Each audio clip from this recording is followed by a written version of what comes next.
ကဲဒီနေ့ရှင်းလင်းတင်ပြချက်လေးကိုတန်းပြီးဆက်လိုက်ကြရအောင်ဗ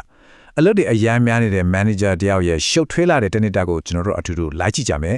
ပြီးတော့နားလည်မှုလွဲတာတွေစကားတွေရှုပ်ကုန်တာတွေနဲ့ကြီးမားတဲ့မားတွေမဖြစ်အောင်ဘလို့ကာကွယ်မလဲအလားဆပ်ဖဖရအချင်းကိုဘလို့ပြန်ယူမလဲဆိုတာလေ့လာကြည့်ကြရအောင်တကယ်ကိုအန်စော်စရာကောင်းတဲ့ကင်းကနန်တစ်ခုခုနဲ့စချင်ပါတယ်ဝန်ထမ်းတရားလောက်ရှိတဲ့ company တစ်ခုကလည်းစကားတွေကိုရှင်းအောင်ပြန်ပြောနေရလားဟိုလူကိုထပ်ရှင်းပြဒီလူကိုထပ်ရှင်းပြလုပ်နေရတာနဲ့တင်တနစ်ကိုနိုင်ပေါင်း10ပဲ့ခောက်စီနေတောင်းအလားဟတဖြုံးတိနေရတာပါစဉ်းစားကြည့်ပါဦး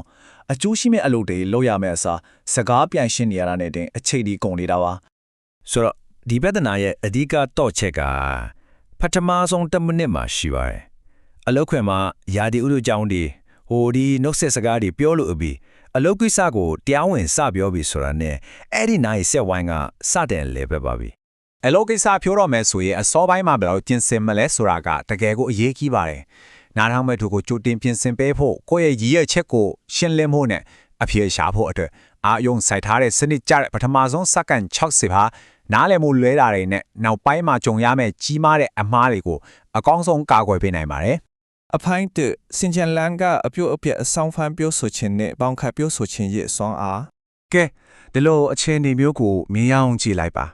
မနက်ခင်းအလုပ်များနေတဲ့မန်နေဂျာတယောက်ကိုအဖွဲ့ဝင်တယောက်ကလမ်းမှာရုတ်တရက်တားလိုက်တယ်ပြီးတော့အရေးပေါ်ကိစ္စတစ်ခုကိုအစားဆုံးမရှိပဲအလော်တေးကြီးနဲ့ဖျော်ပြနေတဲ့အဖြစ်မျိုးပေါ့ဗျာအဲ့ဒီလိုရှေ့လျားထွေးပြနေတဲ့စကားတွေအကွက်အကောင်းဆုံးဖြည့်ဆေးကတော့ဘောင်ခတ်ပြောဆိုခြင်းပဲဖြစ်ပါတယ်ဒီနီလန်ကိုတုံးဖို့ဆိုရင်15စက္ကန့်ထက်ပိုပြီးအချိန်မယူသင့်ပါဘူးဒီမှာအရေးကြီးတာကဘာလဲဆိုတော့ဘောင်ခက်ပြောဆိုတယ်ဆိုတာအကြောင်းအရာရည်ရွယ်ချက်နဲ့အဓိကသတင်းစကားဒီ၃ခုကိုပေါင်းစပ်လိုက်တာပါပဲဒါမှနားချောင်တွေကဖန်ကန်တဲ့အာယုံစိုက်မှုစီချက်ချင်းရောက်သွားမှာပါကိုဘာပြောမလို့လဲဘာကြောင့်ပြောရတာလဲသူကိုဘာအဓိကတိစေချင်တာလဲဆိုတာကိုချက်ချင်းသဘောပေါက်သွားစေပါတယ်ဒီနှစ်ခုရဲ့ကွာခြားချက်လေးကိုစဉ်းစားကြည့်အောင် project တစ်ခုဘာလို့နောက်ကျရလဲဆိုတဲ့သမိုင်းကြောင်းတွေကို10မိနစ်လောက်အချိန်ယူပြီး roller coaster စီးတယ်လို့ခေါင်းမူအောင်ရှင်းပြနိုင်မယ့်အစာ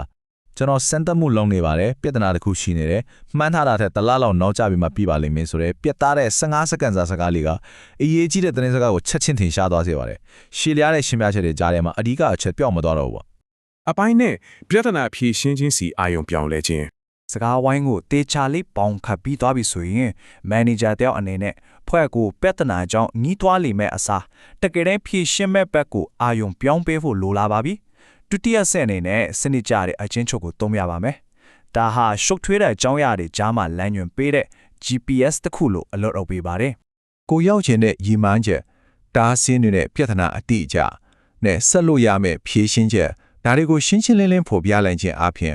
ကြီးမားတဲ့အချက်အတဲတစ်ခုလုံးကိုတော့10မိနစ်အတွင်းအချင်းချုပ်ပြောပြနိုင်ပါတယ်ဒါရှုပ်ထွေးတဲ့ပြဿနာတွေကိုယူရှင်းသွားစေပြီးတစ်ဖွဲ့လုံးအတွက်တန်ဖိုးရှိလာတဲ့အခြေအနေကိုကဲတင်ပေးလိုက်တာပါပဲဒီကောင်းလို့ချက်လေးကအတွေးအခေါ်ကိုအပြည့်အဝဖန်ဆုပ်ပြထားပါတယ်ရှစ်ဆက်သွားမဲ့အနာဂတ်အမြင်ကိုအာယုံစိတ်ထားတာကအဖွဲတွေနဲ့ဘာတွေမာယွင်ခဲ့တယ်လဲဆိုတဲ့အတိတ်ကိုပြန်တွေးရင်အချင်းဖြိုးနေတာမျိုးကနေတားဆီးပေးပါတယ်ပြဿနာကိုအဖြေရှာဖို့ပဲအမြဲဥတီထားမှာပါအဖိုင်းတော့ဝယ်လာတဲ့ email များနဲ့ရင်ဆိုင်ဖြည့်ရှင်းခြင်း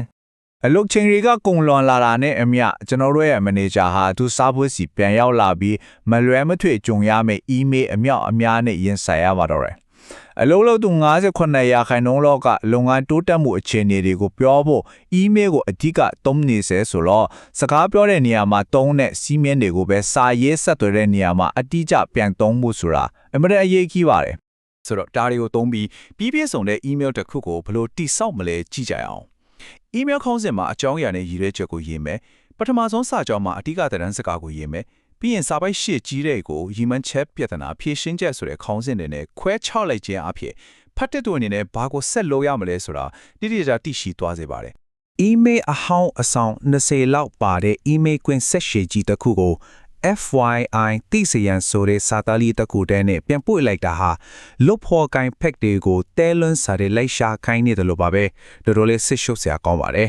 အဲ့ဒီအစားပို့မဲ့ email ကိုစကားဝိုင်းအသစ်တစ်ခုလို့သဘောထားပြီးအကြောင်းအရာအသစ်နဲ့အချင်းချုပ်ထည့်ပေးလိုက်တာကလူတိုင်းရဲ့အချင်းကိုအများကြီးတက်တာစေပါတယ်